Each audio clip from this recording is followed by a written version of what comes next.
ایک ماں اپنے بیٹے کو بہت مار رہی تھی اور بیٹا روتا تھا، تو آس پڑوس کا ایک شخص تھا، وہ دیکھتا تھا کہ اس گھر میں کافی مغز ماری ہو رہی ہے، مار رہی ہے ماں، بیٹے کو پیٹتی ہے۔ تو ایک دن کہا گیا کہ اماں کیوں مارتی ہو اس بچے کو اتنا؟ کہا اس کے والد صاحب دنیا سے چلے گئے، میں گھر کام کاج کرتی ہوں، بڑی مشکل سے کوئی دو پیسے کما کر لاتی ہوں کہ یہ پڑھائی کرے تو کچھ بن جائے گا تو ہمارے حالات اچھے ہو جائیں گے، مگر یہ اسکول بھی دیر سے جاتا ہے، دیر سے آتا ہے، کپڑے میلے ہوتے ہیں، میں تنگ آ گئی ہوں اس سے۔ اب وہ شخص جس کو یہ ساری سٹوری پتہ چلی، اگلے دن وہ سبزی لینے کے لیے مارکیٹ گیا، کیا دیکھتا ہے کہ یہ چھوٹا بچہ جو ایک دن پہلے ماں کی مار کھا رہا تھا، سبزی منڈی میں یہ بچہ نظر آیا۔ اب یہ بچے کو دیکھ کر اس نے کہا یہ تو وہی بچہ ہے جو کل پیٹا جا رہا تھا۔ وہ چپ کر دیکھنے لگا بچہ کر کیا رہا ہے، تو یہاں وہاں سے جو لوڈ ہو رہا ہوتا ہے، سبزیاں جو لوڈ ہو رہی تھی گاڑیوں میں، تو اس میں سے کئی سبزیاں گر جاتی تھی، وہ ساری سبزیاں جمع کرتا تھا، پھر وہ سبزیوں کو جمع کر کے اپنی تھیلی میں بھر کر کسی دکان کے کونے میں جا کر بیٹھ جاتا فٹ پاتھ پر اور سبزیاں بیچا کرتا تھا وہ۔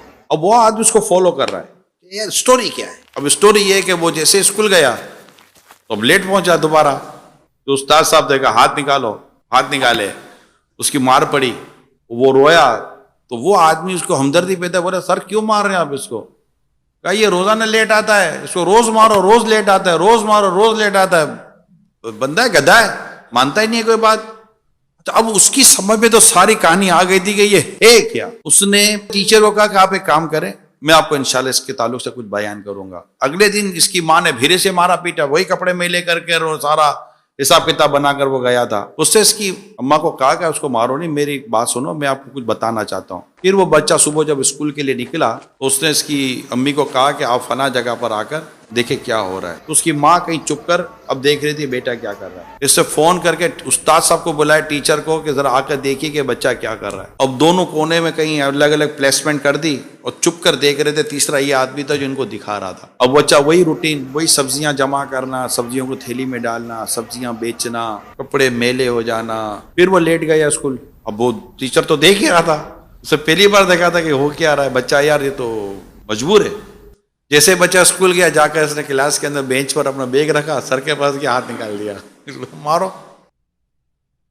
وہ مارنے کے بجائے وہ ٹیچر نے بچے کو اپنے سینے سے چپٹا لیا، خوب رویا۔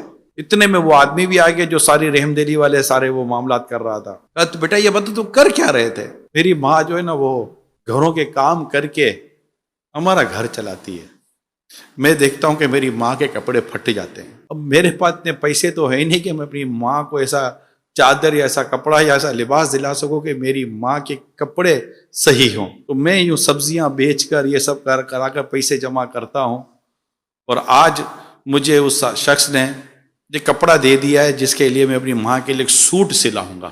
کہا بیٹا پھر اس کی پیمنٹ کہاں سے کرو؟ کہا بھائی اسی طرح سبزیاں بیچتا رہوں گا، پھر سلائی کے پیسے دوں گا، اور اپنی ماں کے لیے میں ایک لباس دوں گا تاکہ میری ماں اپنے بدن کو صحیح چھپا کر لوگوں کے گھروں کے کام کر سکے۔ میں اسی لیے میری ماں کی بھی مار کھاتا ہوں، اپنے ٹیچر کی بھی مار کھاتا ہوں، میں سب کچھ کرتا ہوں تاکہ میں اپنی ماں کا ایک اچھا سا لباس سلوانے میں کامیاب ہو جاؤں۔ غریب گھرانہ اپنا گھر کیسے چلاتا ہے یہ بعض اوقات ہمیں پتہ ہی نہیں چلتا۔ یہ سفید پوش فیملیز کی سٹوریز ہوتی ہیں، یہ وہ لوگ نہیں ہوتے جو سڑکوں پر جا کر مانگنے کے لیے کوشش